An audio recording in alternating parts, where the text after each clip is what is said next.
বিসমিল্লাহিররহমানিররহিম। Hello my lovely viewers, welcome to my channel.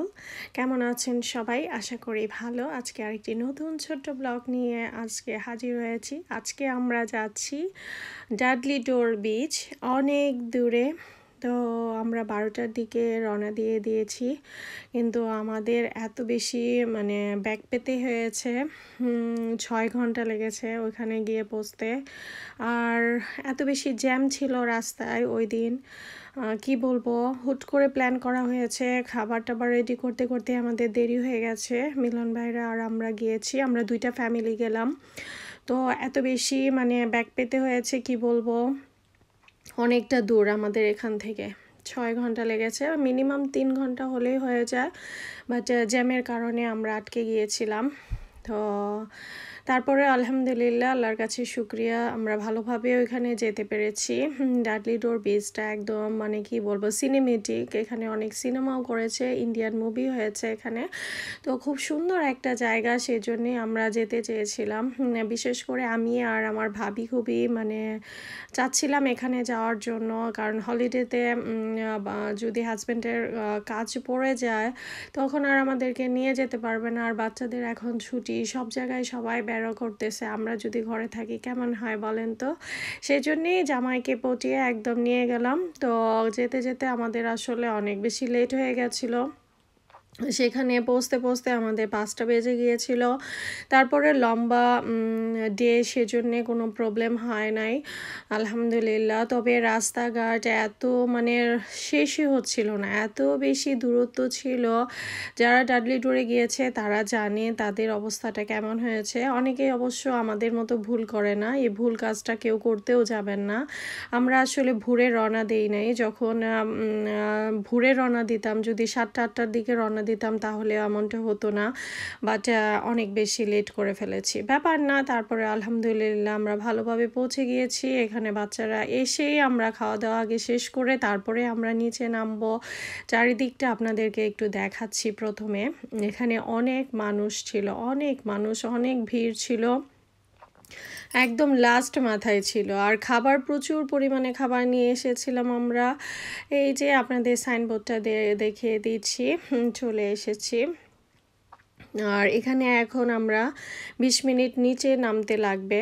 তো আমরা এখানে আস্তে আস্তে হাঁটতেছি, খাবার খেয়েই আমরা এখন হাঁটা শুরু করলাম। যেহেতু লেটও করে ফেলেছি, কিন্তু আমাদের সমুদ্র তো দেখতেই হবে আগে। খুব তাড়াহুড়া করে বাচ্চাদেরকে খাবারটা খেয়ে তারপরে আমরাও খাবারটা খেয়ে, যেহেতু অনেকক্ষণ হাঁটা লাগবে, শক্তি করে তারপরে নামতে হবে।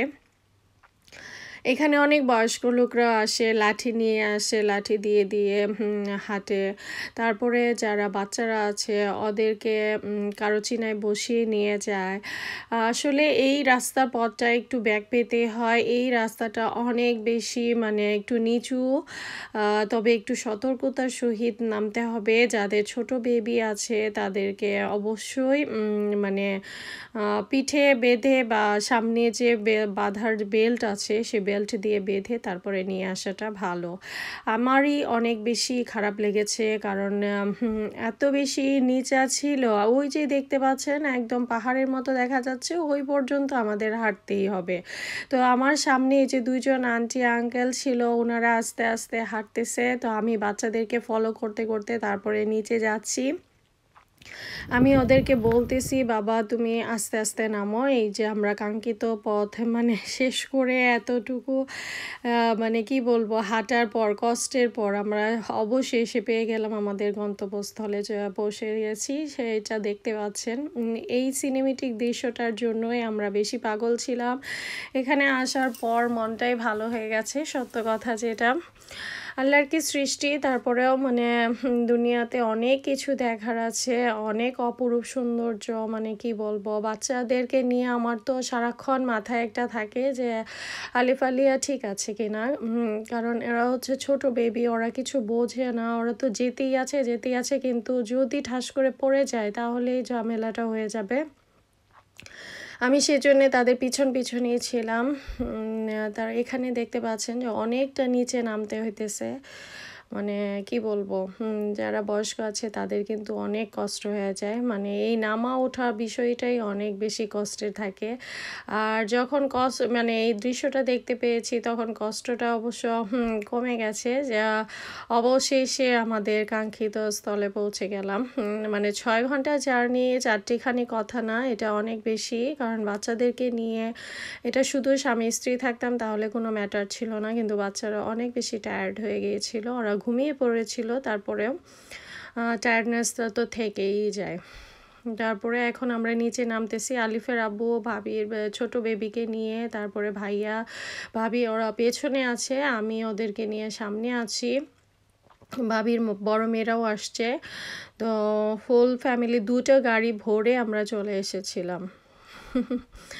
আসলে পাগলামি জীবনে করতে হয়, না হলে মনে হয় যে পাগলামিটা মানে না করলে অনেক কিছুই হয়ে যায়, না হলে এত সুন্দর দৃশ্যটা দেখতে পারতাম না। নিচে এসে এই যে বসলাম মাত্র, আর বসা মাত্রই ওরা একদম পানিতে নেমে গিয়েছে। আর অনেক বেশি ঠান্ডা ছিল পানিটা, প্রথমে ওরা মানে নামতে চায় নাই, তারপরে আবার বলতেছে যে না মাম্মি নামবো আস্তে আস্তে, মানে অনেক বেশি ঠান্ডা ছিল আর বিকেল তো হয়ে গিয়েছিল। তারপরে তো ভিজতে হবেই, না ভিজলে তো হবে না।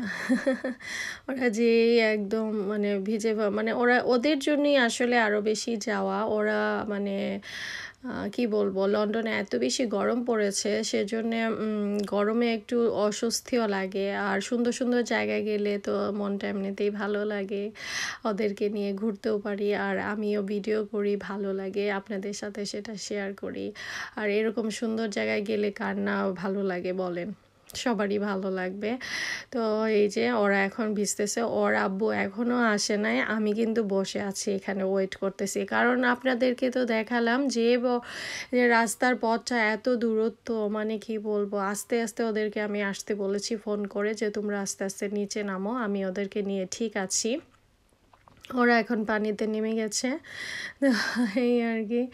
একটু একটু নামে, তাবিয়া একটু একটু নামে আবার করে, ওর মানে ঠান্ডাতে এরকম করতেছে। 4-5টা আপনাদেরকে ঘুরে ঘুরে দেখাচ্ছি আমি, দেখতে পাচ্ছেন উপরে থেকে যে এই পথটা ধরে আমরা নিচে নেমেছি। আর এটা হচ্ছে র বিচ, এটা স্যান্ডি বিচ না। র বিচে একটা ঝামেলা কি হয় জানেন, ওই যে আলিফার আব্বু বেবিকে নিয়ে নিচে নামতেছে, এখানে পায়ে ব্যথা পাওয়া যায়, প্রচুর পায়ে ব্যথা পাওয়া যায়। আর আলিফার আব্বু তো এখানে মানে আসতেই চায় না, সত্য কথা, যে এটা র বিচে ওর পছন্দ না, স্যান্ডি বিচ পছন্দ। আর বাচ্চাদেরকে নিয়ে স্যান্ডি বিচে একটু আরামও পাওয়া যায়, আর বাচ্চারা নাহলে পায়ে ব্যথা পায়, একটু একটু পা কেটেও গিয়েছে ওদের, অনেক জায়গায় পা কেটে গিয়েছে। এই যে এই পাশটাতে দেখেন, আপনাদেরকে দেখাচ্ছি। তো ওরা তো নেমে গেছে, অনেক এনজয় করতেছিল। দেখতে পাচ্ছেন আলিয়া সাঁতার শিখে গেছে, মাশাল্লাহ, সে সাঁতার শিখে গেছে বিচে পার গিয়ে। ওর বাবাও নেমে পড়েছে, দেখতে পাচ্ছেন ওর আব্বু। তো সব জায়গাতে ওর আব্বু রেই নামায়। আর পানিটা কিন্তু একদম নীল ছিল, পানিটা কিন্তু নীল ছিল, আর ভালো লাগতেছিল। এই মুহূর্তটা আসলে উপভোগ করার মতোই। কিন্তু এই পাশটাতে মানে মাছও ছিল, প্রচুর মাছ ছিল, প্রচুর মাছ ছিল। 2 বন্ধু নেমেছে, আর এদিকে বাঙালিরাও নেমেছে, দেখলাম অনেক বাঙালি এসেছে, ওরাও এখানে সাঁতার কাটতেছিল, আমাদের সাথে পরিচয় হলো। তবে পানিটা একদম নিট অ্যান্ড ক্লিন ছিল, খুবই পরিষ্কার ছিল, ভালো লেগেছে। আর বাচ্চাদের জন্যই তো আসলে যাওয়া। আমি তো ওখানে বসেছিলাম আর ওর আব্বুকে নামাই দিছি, তুমি শাওয়ার করো, শাওয়ার করলে ভাল লাগবে, কারণ হচ্ছে আরও 3-4 ঘন্টা তোমাকে ড্রাইভিং করতে হবে, সেজন্য আমরা তো চলে আসবো, ওখানে তো স্টে করব না। আর যেতে যেতে একটা অভিজ্ঞতা হলো, রাস্তাটাতে প্রচুর পরিমাণে কি বলে সব মানে আমাদের জমি ক্ষেত এগুলাই বেশি ছিল, জমির ক্ষেতগুলো বেশি ছিল, রাস্তা দিয়ে যেতেই আসছিলাম, এই আর কি। তবে আসার পর অনেক বেশি স্বস্তি, ভালো লেগেছে। চারপাশটা এই দিকটাই গিয়েছি, অন্য সাইডে যাই নাই, কারণ এই দিকটাতেই আমাদের ভালো লেগেছে। ওই সাইডে আরও সুন্দর দৃশ্য ছিল, বাট ওই পাশে আর শাওয়ার করতে যাওয়া হয় না। বাচ্চাদেরকে নিয়ে এখানেই বসেছিলাম, কারণ ওরা হাঁটতে পারতেছে। এখন আমাদের বাড়ি ফেরা। আল্লাহ হাফেজ।